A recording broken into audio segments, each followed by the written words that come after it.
Acompanhe agora mais um tema doutrinário do Evangelho de Jesus.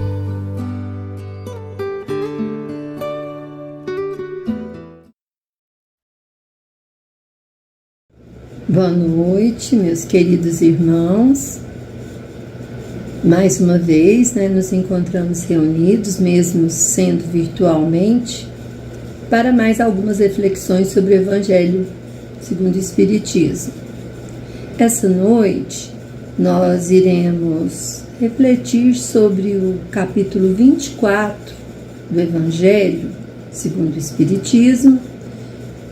Não coloqueis a lâmpada debaixo do alqueire. Os itens 11 e 12, que fala sobre não são os sãos que precisam de médico, mas os doentes, Então vejamos, nós vamos iniciar com uma passagem de Mateus e trata de uma reunião, um banquete que é feito na casa de Mateus também. E diz o seguinte, Mateus relata para nós o seguinte: estando Jesus à mesa na casa de Mateus, vieram muitos publicanos e pessoas de má vida, e se puseram à mesa com Jesus e seus discípulos. Os fariseus, vendo isso, disseram aos discípulos: por que vosso mestre come com publicanos e pessoas de má vida? Mas Jesus, ouvindo-os, disse-lhes: não são os que têm saúde que precisam de médico, mas sim os doentes. Mateus, capítulo 9, versículos 10 a 12. Bom, refletindo então sobre essa passagem, sobre o que Jesus falou, que não são os sãos que precisam de médico, mas os doentes, nós vamos observar durante a vida de Jesus, que ele se acercava sempre das pessoas consideradas humildes, pobres, deserdadas. Por quê? São aquelas pessoas que mais necessitam de consolações. Ele aproximava dos cegos, dos dóceis, dos de boa fé, porque estes querem ver, pediam para ver, para conhecer a verdade. Eles queriam entender os ensinamentos do Mestre. E não se aproximava tanto dos orgulhosos, porque estes já julgavam possuir toda a luz do conhecimento, todo o saber, e não precisavam de nada. Então Jesus procurava mesmo estar próximo daqueles que queriam entender, que buscavam saber, que buscavam entender, e eram as pessoas humildes, as pessoas dóceis, que ele se aproximava sempre, Ele sempre se reunia com essas pessoas. E essas palavras, que Jesus proferiu aqui, e muitas outras, encontram a aplicação na doutrina espírita, no Espiritismo.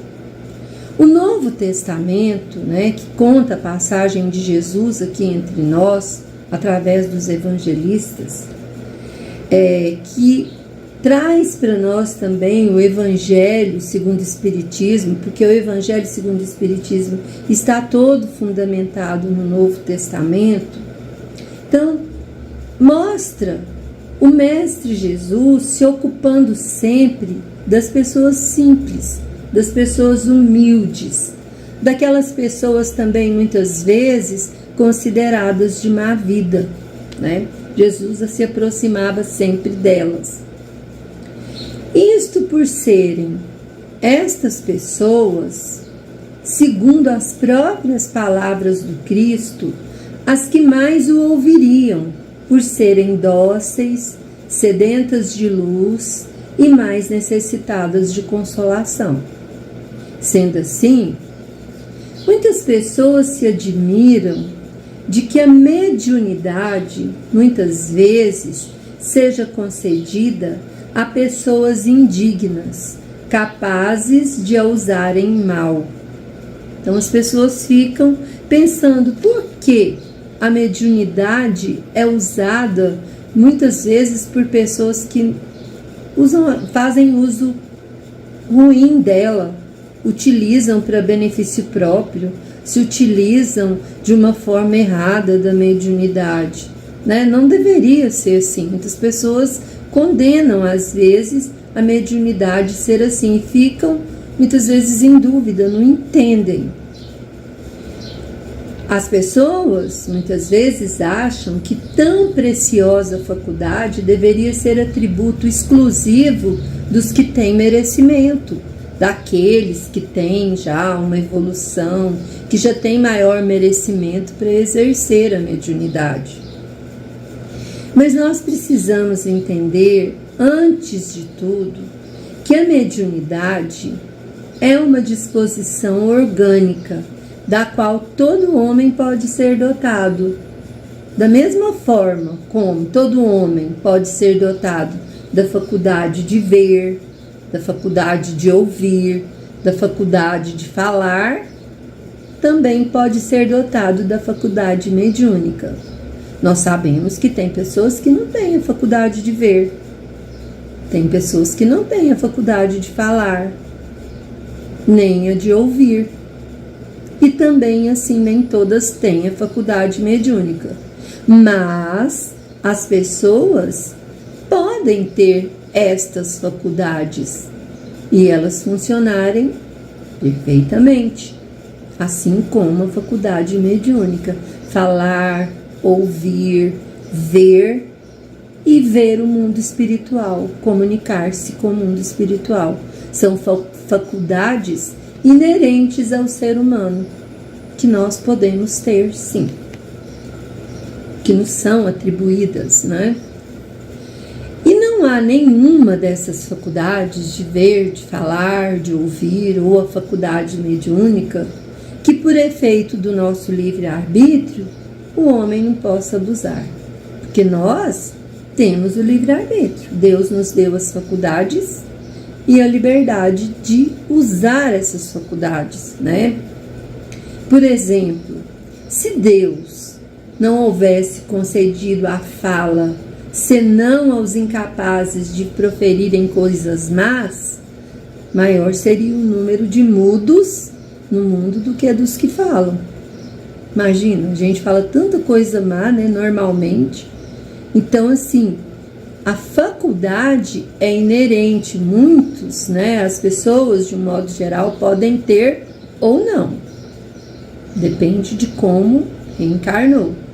Mas, quando tem, o uso dessa faculdade depende de cada um, para o bem ou para o mal. É o nosso livre-arbítrio que vai determinar isso. Então, Deus, ele concedeu faculdades ao homem e dá a liberdade de usar essas faculdades. Mas ele cobra daqueles que abusam dessas faculdades. Cobra. Vai haver punição, que é a lei de causa e efeito. Eu causei, eu vou ter que reparar, né? Se o poder de comunicar-se com os espíritos fosse dado só aos dignos, quem ousaria pretender essa faculdade? Qual o limite entre a dignidade e a indignidade? Será que nós sabemos? Né? Então, gente, isso é muito relativo. A gente tem que ter muito cuidado com isso e deixar de orgulho para fazer julgamentos, porque quem somos nós, né, para julgar? A mediunidade, temos que entender que ela é distribuída sem distinção, a fim de que os espíritos possam levar luz a todos os níveis, a todas as classes da sociedade, tanto ao pobre quanto ao rico. Aos sábios, para fortificá-los no bem. Quanto mais, né, mensagens boas e bom relacionamento com os bons espíritos eles têm, mais vai auxiliá-los no bem. E aos viciosos, para corrigi-los. para dar a eles uma chance de transformação, de mudança, de consertar os erros cometidos, né? Não são estes viciosos, então, os doentes que necessitam de médico? Esses médiuns, muitas vezes viciosos, ou mesmo as pessoas que utilizam as outras faculdades, que falam mal, né? Que ouvem mal, que veem maldade em tudo, né? A gente usa muito nossas faculdades para o mal. Então não são esses erros que nós cometemos com as nossas faculdades que nos tornam doentes. Somos nós os doentes, viciosos, pessoas equivocadas muitas vezes, que cometemos erros. Nós somos os doentes cometendo erros com as faculdades perfeitas que Deus deu a todos nós, e cometemos os erros. Somos nós os doentes que precisamos de médico, estes viciosos, estes equivocados. Por que isso? Porque Deus, nosso Pai bondoso, sábio, privaria do socorro aquilo que pode arrancar o equivocado do lamaçal. Por que Deus ia privar o seu filho, que Ele ama tanto, das condições, da faculdade que poderia mostrar a ele a luz para arrancá-lo dos equívocos, dos erros que ele comete, muitas vezes? Os bons espíritos vêm, pois, em auxílio, e os conselhos que os bons espíritos dão diretamente são de natureza a impressionar essas pessoas, a impressionar os equivocados de um modo mais vivo do que se eles recebessem de uma forma indireta.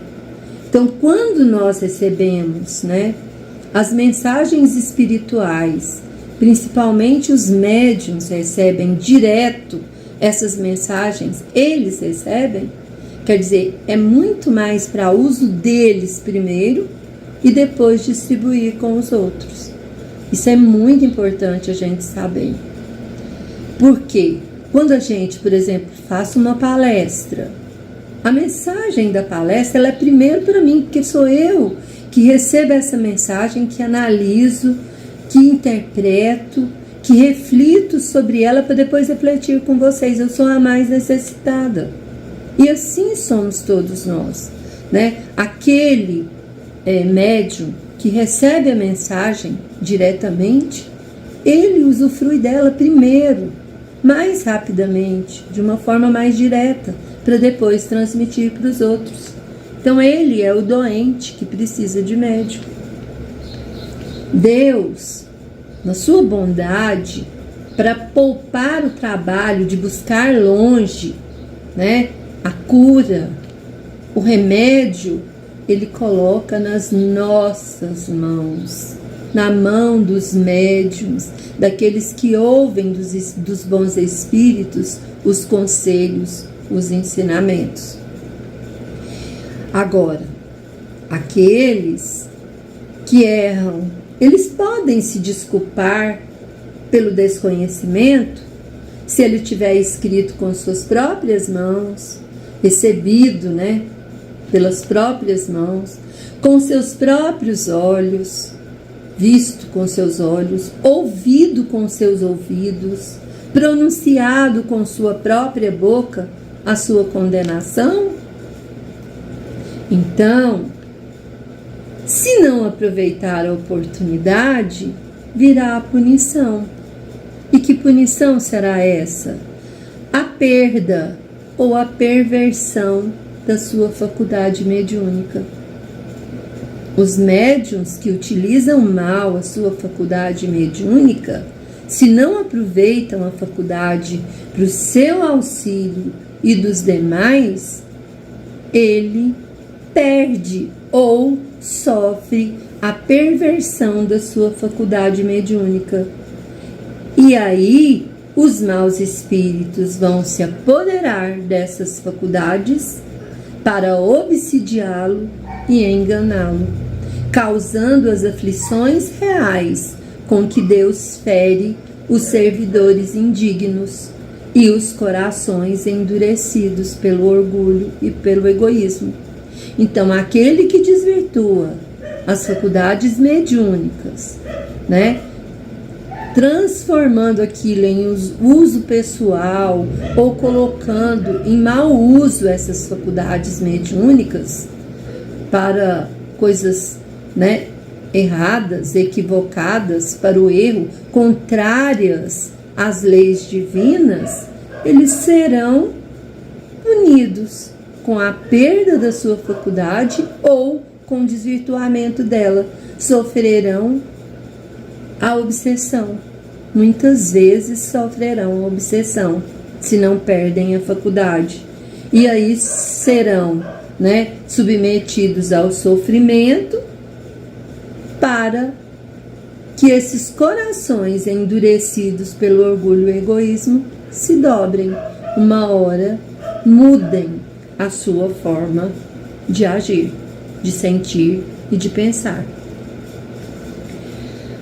A mediunidade, ela não implica necessariamente relações habituais com os espíritos superiores, não. Ela é uma faculdade que permite o contato com o mundo espiritual, mas não só com espíritos superiores. Isso aí vai depender de cada um, de como age, de como pensa, de como sente, da sua, né, do seu livre-arbítrio, vamos dizer assim, da sua escolha. Cada um escolhe as companhias com as quais quer conviver. Assim são os médiuns. Eles escolhem, eles fazem as escolhas de acordo com as suas afinidades, com aquilo que ele quer. Então não é só bons espíritos que vão fazer parte das relações mediúnicas, não.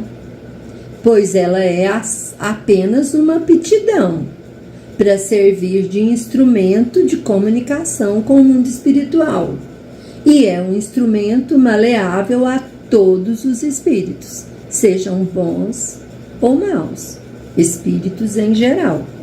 Aí a escolha é de cada médium, é de cada um.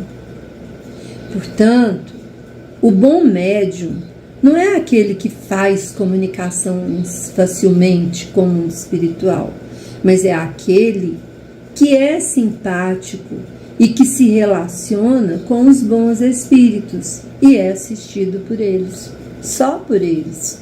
Por quê? Porque ele faz as suas escolhas e as suas companhias são boas.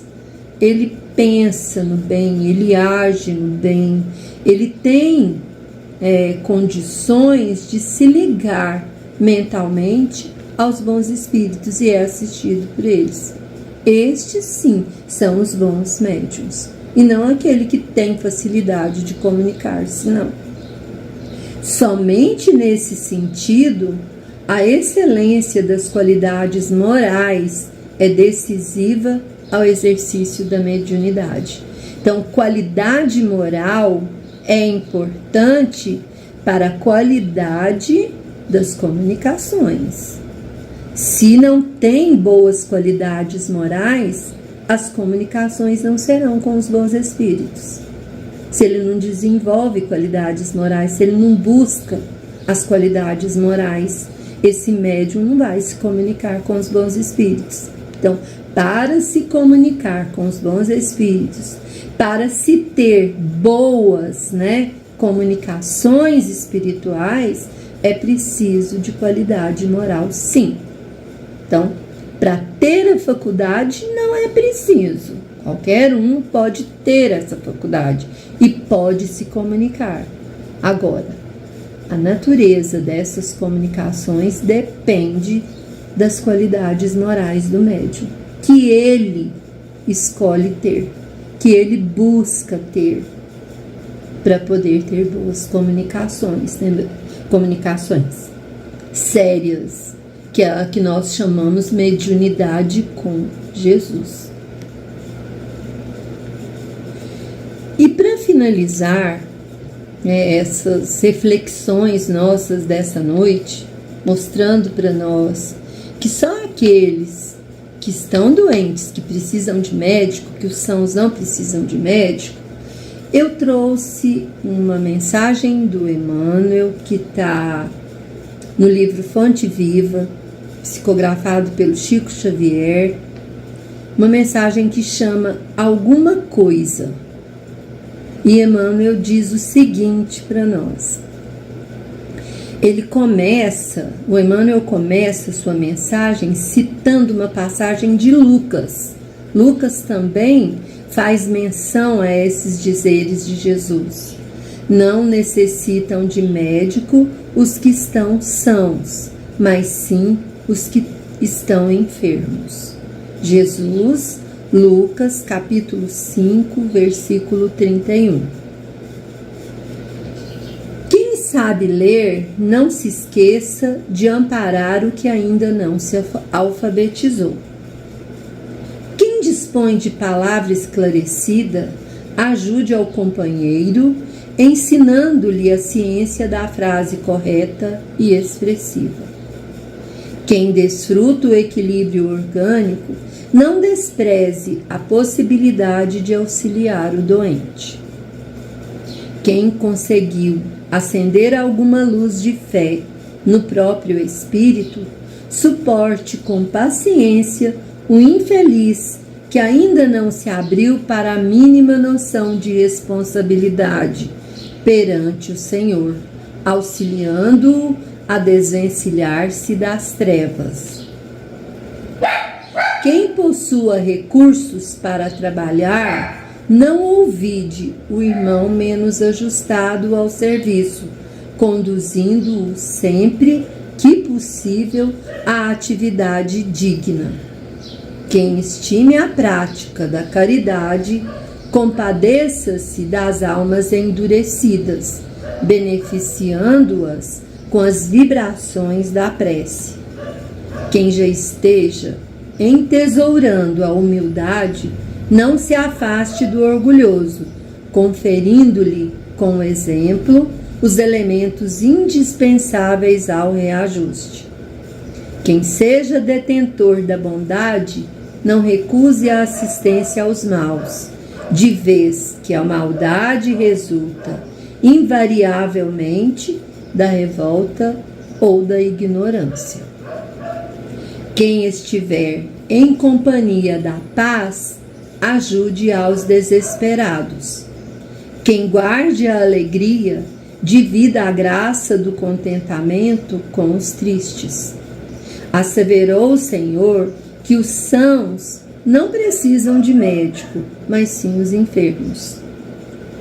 Lembra-te dos que transitam no mundo entre as dificuldades maiores que as tuas. A vida não reclama o teu sacrifício integral em favor dos outros, mas a benefício de ti mesmo. Não desdenhes fazer alguma coisa na extensão da felicidade comum. Emmanuel. Então, meus irmãos, com essa mensagem maravilhosa de Emmanuel, nós encerramos nossas reflexões nessa noite. Que o Mestre Jesus nos ilumine e nos ampare. Boa noite a todos, muita paz.